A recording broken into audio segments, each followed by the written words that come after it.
All right, last week Jack started us off on this new series called 24/6, and the idea is that we live in a world where we think that everyone, including ourselves and everything, should be on demand 24/7. And so we wanted to present the idea and challenge us with a thought that really we are designed and our life goes better if we create some margin, some space where we can rest and enjoy this thing that we call the Sabbath. All right, so what we're gonna do this morning to get started is we're gonna play a little game, have a little fun, and we're going to test your ability to pay attention. So what you do is turn to the person next to you, make a little wager on who wins what as the winner of this game. Ready, go. All right, you should have that decided now. So what's gonna come on the screens is a video, and this is from a show called Brain Games, okay? So if you have seen this video before, what I encourage you to do is act like you haven't seen it and just blow your neighbor's mind by being the champion of this game, okay? So what's gonna happen is we're gonna show you a scene, a situation. You've gotta pay attention to some details, and I'm gonna quiz you with 3 very simple questions at the end, okay? Everybody got it? Here we go. We're on location of a movie set in the 1950s, complete with cameras, bossy director, and on-set police for security. We've also invited a group of spectators to watch the filming. Pay attention along with them as the crew gets the final shot of the movie. Try to remember what you see. Here we go. Final shot, everyone. Action! Keep watching. Everything you see is fair game. Watch out for the car! Cut!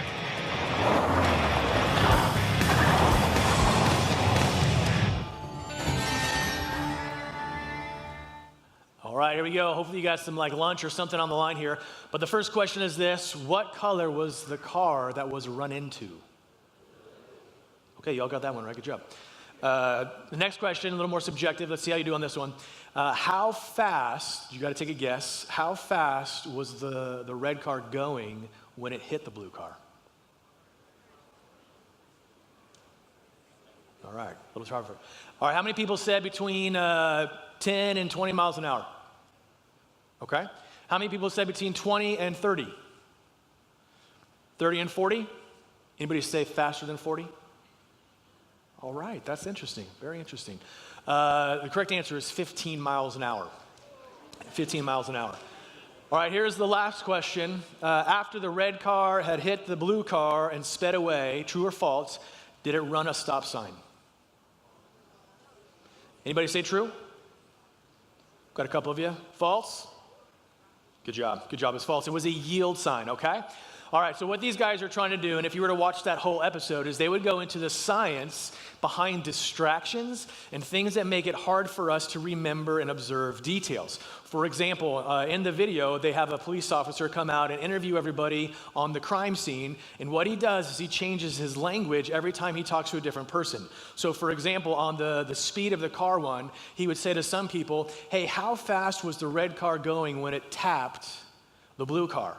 And as you can imagine, the people who had that question asked said, oh, maybe 10 or 15 miles an hour. And then he would say to other groups of people, it's like, so how fast was the red car going when it smashed into that blue car? And they're like, oh, it was like 30 miles an hour. One guy even said 50 miles an hour. Okay, and so we begin to see, and they begin to make the case and point that it is very difficult for us to pay attention because on the scene in the video, there were several things happening. They were telling us, hey, a movie is being made, so we're paying attention to the movie and a little bit to the set, and then something unexpected happens, and they ask us to recall certain things, and they change the wording and the verbiage. They begin to spin the questions in order to make a point that is very difficult for people to pay attention and recall memories. And so that's kind of the deal this morning, is this we're kind of wrestling with this idea that it is becoming increasingly hard for us to pay attention in America. It's very hard for us to pay attention to different things, and if we're going to pay attention, we have to be very intentional about doing so. So for example, I looked up some statistics, and the most recent statistics that you can find on ADHD in the US is from 2011, which states that more than 11% of school children in elementary school have been diagnosed with ADHD, and in general, the population of diagnosis of this particular disorder, they don't even keep track of it because it's just so high and it's grown so much. okay? And so we begin to think of different ways that we're being distracted and things that are taking our attention. Netflix, one of the biggest on-demand TV viewing things that's going on right now, their CEO was interviewed, and in the interview, he was being questioned by this person that works for this magazine. He said, hey, so how do you feel about your competitors, Amazon Prime, HBO, and other on-demand TV providers? And this is his response. He says this, you know, if you think about it, when you watch a show on Netflix and you get addicted, notice how he used the term addicted, you stay up late at night. We're competing with sleep on the margin, and so it's a very large pool of time. He's not even concerned about the other companies that are offering the similar service that he's offering. He's concerned about competing with your sleep. Okay, because he knows if he wants to make more money and keep you hooked, he's got to have something enough interesting that you'd rather stay up and watch TV than go to sleep. So think about that tonight as in your 5th episode of your next binge, or as you're trying to get up in the morning to go to work. Here's the next thing that really blew my mind. These are stats on app downloads. This is including the Apple App Store, Amazon, as well as Google Play. And so in 2016, there was 149.3 billion apps downloaded, okay? 149.3, just to put that in perspective, there's a little over 7 billion people alive on the planet, okay? So in 2017, just last year, 197 billion apps were downloaded. And if we continue at that rate in 2021, there'll be 352.9 billion apps downloaded across platforms. And so here's what's interesting about this. You know, you've heard people say, oh, there's an app for that. Whatever you want to know, whatever you want to do, whatever you want to find out, there's always an app for that, because people know if they can put stuff on our smartphones or on our tablets, and they can put a push notification coming to our home screen, or even when it's off, they are going to be able to grab our attention. Now, Facebook is the highest downloaded one, especially among millennials, and a similar conversation, a similar interview, they were asked how they feel about their competitors, other social networking media, and they didn't care. They didn't care about other social media networks because that wasn't the problem. The problem isn't to get you from their social media app to someone else's, or from someone else's to theirs. The problem for them is if you put your phone down. So they're more concerned about Netflix and real life than they are about other social media apps, because again, people are vying for your attention, and they are vying for the opportunity to interrupt you, to get onto your screen or into your pocket and get your money. And so that's how they're doing these things. And so they are constantly interrupting us. For example, yesterday was kind of sunny and kind of warm out, and so I was driving down the road, and there's a college rental house, and there's about 6 or 7 college students sitting out enjoying the sun in their lawn chairs, but every single one of them was on their phone doing this, trying to hide the sun that they went outside to enjoy so they could see their phone screen, because they are the target of this kind of stuff, because they know that they want to interrupt us, and they want to see if we will pay attention to them. All right. So it's very interesting, and this has been an ongoing problem, and we are constantly being interrupted. And so again, if we are going to pay attention, it's going to require us to be incredibly intentional about what we do and how we spend our time. Now, things that we put on our phones in the name of convenience or entertainment or just being on demand all the time aren't the only things that are distractions in our lives, aren't the only things that are vying for our attention and our minds and our hearts and all these kind of things. There are other things that happen in life, and there's just the reality of maybe there's relationships in your life that are demanding and vying for your attention. Maybe there's schoolwork, your career, or lack of career, or fear of losing your career. Maybe yourself or someone you know has a health situation where you are unsure about what will happen next. Maybe there's a divorce or a separation, there's children at stake in your home, and you begin to realize that there are so many things happening in your life. Some of them are a result of your own decisions, some of them are a result of someone else's decisions, and some of them are just extenuating circumstances, but it is becoming increasingly harder for us to pay attention. And this is something that's been going on as long as human beings have been alive. And so this morning, what we're going to do is we're going to take a look at some things that help us wrestle with this and help us identify this issue of this problem of paying attention. And there are some guys out there that do some business consulting, and they've written this book that I have really enjoyed, and I want to throw it out just so you can see that even the secular world is acknowledging that we have over-distracted ourselves with all these conveniences. So there's this book called The One Thing, and here's what these guys talk about. First, they talk about this idea of going small. Let me just unpack this idea of going small. So many times in our life, we think that we need to diversify if we want to be successful and significant. So begin to think about investments, begin to think about portfolios, begin to think about places where you're working, or do these different things. We think the more we do, the more broad our skill sets, the more broad our investments, the more broad our portfolio is, the better chance that we have for significance. And these guys are actually saying it's the opposite. Don't diversify, you need to intensify. And so that's their idea of going small. And here's what they say: going small is ignoring all the things that you could do and doing what you should do.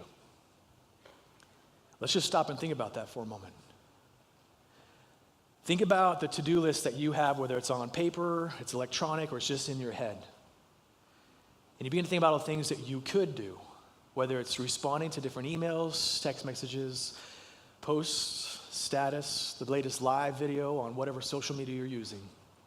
Or maybe it's just an opportunity at work, or an opportunity in your social life, or there's an event that's happening in the public. And you begin to think about all these things that you could do.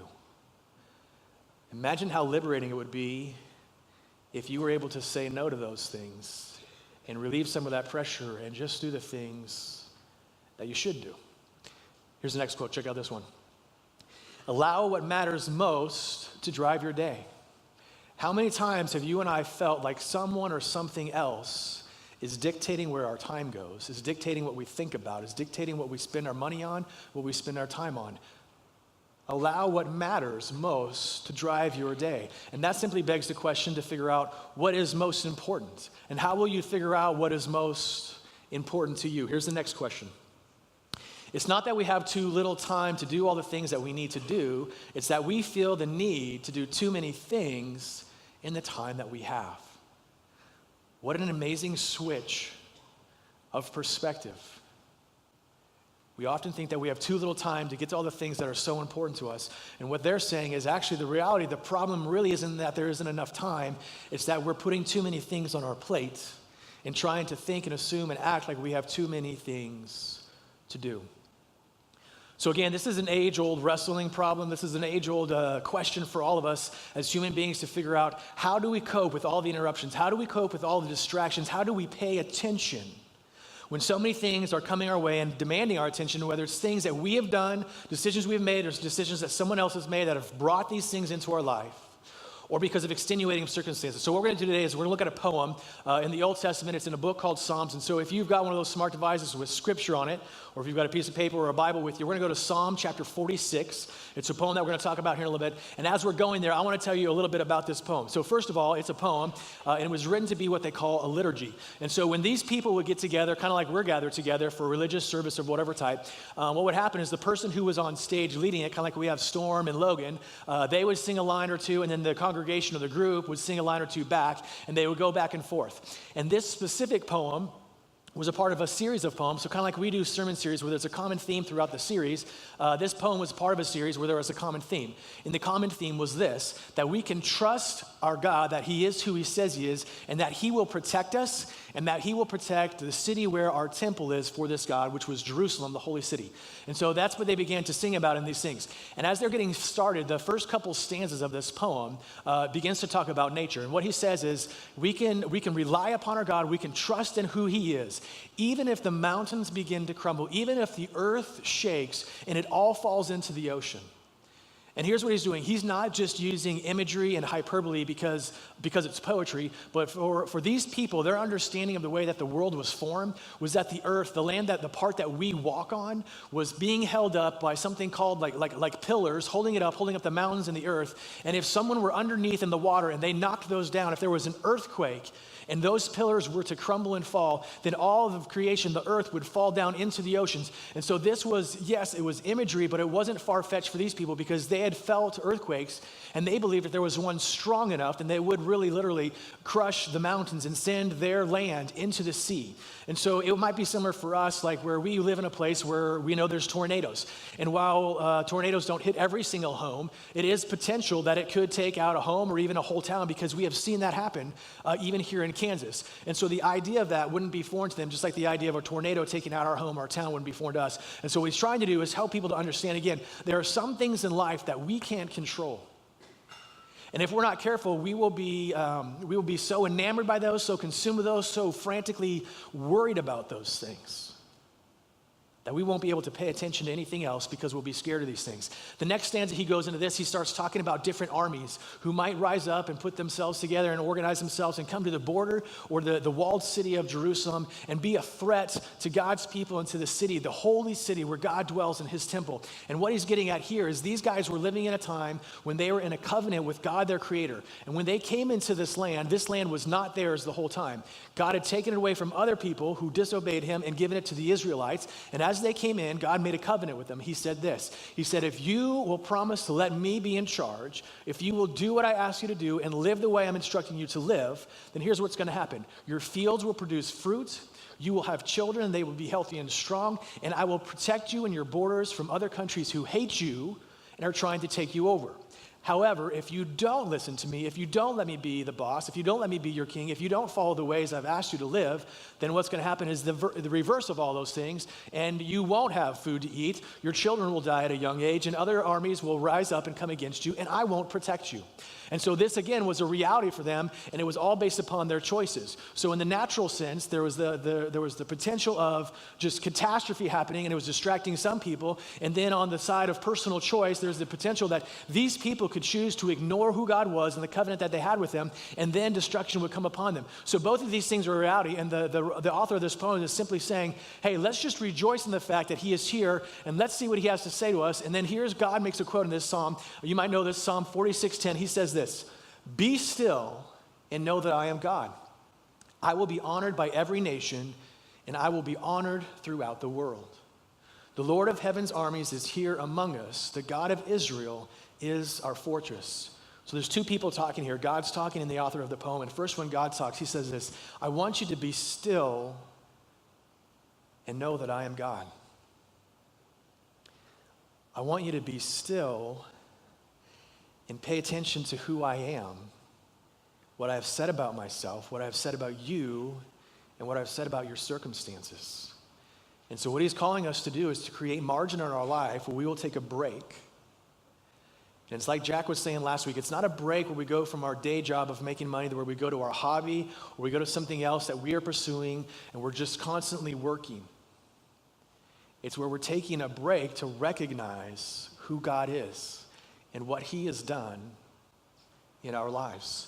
So be still and know that I am God. I will be honored by every nation and I will be honored throughout the world. And so what God is doing, he's reminding his people, is like, I am who I said I am.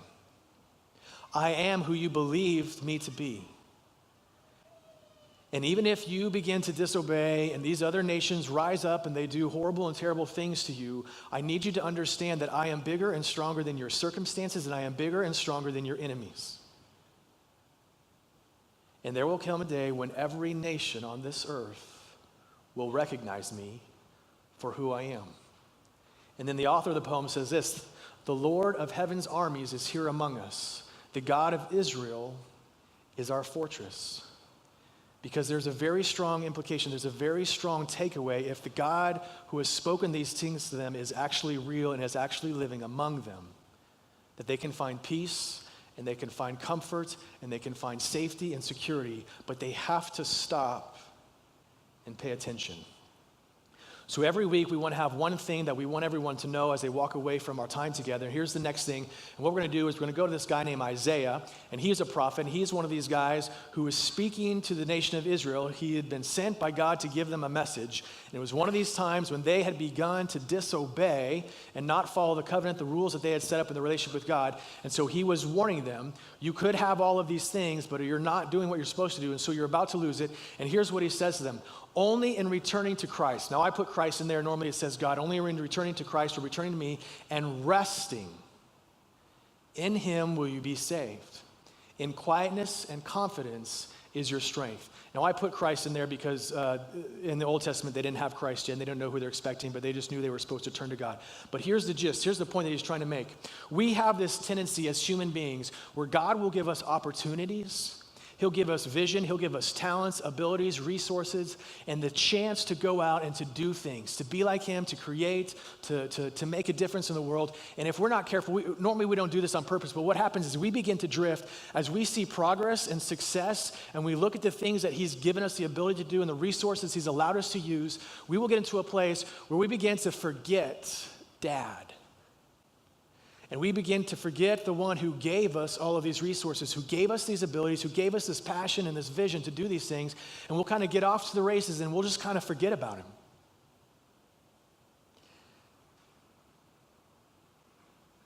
And he's telling us point blank that the only way you'll be saved, the only way you'll be made right with him is to turn back to him.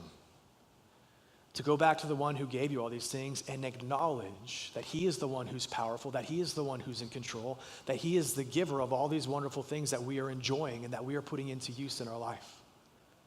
Because otherwise our heads begin to swell and we begin to think that we have these huge broad shoulders and that we're carrying the weight of the world on our shoulders and we're here to rescue everybody, and we begin to take pride in and to brag about the fact that we have worked for a year and we never took a day off, or we've done all this thing, we're working 60 to 70, 80 hours a week, and we begin to feel like we're bragging and we're so important and we're so significant because of how hard we work and how much we work and how much we do and all the things that we have accomplished.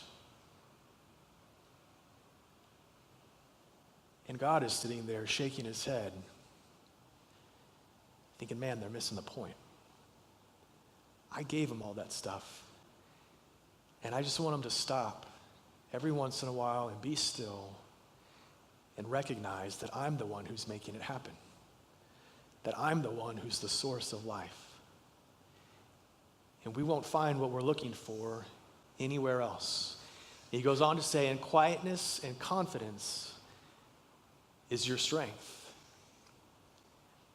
In paying attention, in that quietness, in acknowledging who he is, in being confident in who he is and what he has said. That's your strength. And that's so backward for us as Americans because we feel and we believe so many times that activity is equivalent to significance or success. And so we constantly fill our time and our minds with things that we think we should be doing. Or we fill our life with distractions and we fail to take a time to rest and acknowledge who he is. The next fill in the blank is this. It's not a fill in the blank, it's a quote. It says this: Sabbath requires surrender. If we only stop when we are finished with all of our work, we'll never stop because our work is never completely done. With every accomplishment, there arises a new responsibility. And Sabbath dissolves the artificial urgency of our days because it liberates us from the need to be finished. It requires surrender and it liberates us. Surrender to the fact that we are not ultimately responsible, that we are not ultimately in control, that God is. And so therefore we can pause every once in a while because the world will survive if we're not working 24/7. That God can find a way to get done what he wants to get done, even when we stop to take a break. The next thing says this: I want to challenge you to create margin in your life so that you can be still, so that you can pay attention. Create margin in your life so that you can be still. Now, this is going to look like a couple of different things for some of us. Some of us are schedulers. We use calendars and we're all over that kind of stuff. For you, that's going to be you need to schedule time where you won't do anything. Where you'll spend time resting and paying attention to who God is. That might involve some scripture reading or some prayer time or listening to some music. It might involve just going on a walk and being silent and being still. For other people, you don't do scheduling. You're more like me and you just kind of go through life. And maybe it just means you need to start a new habit or a new rhythm in your life where you make this a regular part of your life to stop and to be still and to listen. Maybe it's enjoying a sunset or enjoying the moon or the stars or nature or watching kids play, whatever the deal is, where you stop and you recognize that God is in control. For some of us, it's going to mean that we need to trust God in the midst of circumstances that we have no control over, whether it's the health thing or a relational thing or a work thing or some other thing, where we just need to step back and say, we can't make this happen, and Lord, it's distracting me from you, and so I want to stop and pay attention to you. For some of you, you might need to do something like I did this week with my smartphone. I'm not saying everyone needs to do this, but a week or so ago, I was doing something that I realized I do a lot of, and I was listening to my youngest son and checking my email at the same time on my phone. And so he's talking, and I'm impatiently waiting for him to stop talking because I felt like what I was doing was more important. And when I stopped and looked at his eyes, and he's only in second grade, he knew what I was doing. He knew that I thought what was ever on my little phone was more important than him. And I said, no more. So I decided to fast for at least a month from my smartphone. So I spent way too much time looking for a dumb phone and paid $20 for one that doesn't even work in my own home. So I mailed it back. And then what I did is I deleted every app that has to do with work, email and spreadsheets and all this kind of stuff. And then I deleted all of my social media. So now my phone is a camera, a telephone, and a texting machine, and a calendar. And let me tell you, I'm 4 days into this deal, and it was amazing. So my weekend is Friday and Saturday. Friday is when I set it all up, and then Saturday was glorious because my phone didn't buzz. There was no little red dots telling me I have new notifications. I don't know what's happening on Facebook, Instagram, or Pinterest, and I didn't really care. And so we just need to create space in our life, create margin in our life where we can be still and pay attention to God, to see what He is doing and what He has to say to us. Dad, I'm really thankful for the way that you move in our lives. And I'm really thankful that you're patient with me and everyone else as we are slow to get it sometimes. Please forgive me for filling my life up with interruptions. Please help me to see that you are the most valuable thing and that people are just an incredible gift, and help me to pay attention to the people around me. God, if there are people in this room who are distracted by pain of relationships or work or health, I ask that you would help them to know that you're with them all the time. Even in the midst of those things, and even in the midst of those things happening, that they would feel your presence and be able to pay attention to you. We love you and we need you. It's in Jesus' name we pray. Amen. Today, if you would like someone to pray with you or over you, or you want someone to listen to you, or if you want to learn more about how you can create margin, or you can have a relationship with Jesus, myself and some others of my friends will be in the back corner. We'd love to talk with you. Let's go ahead.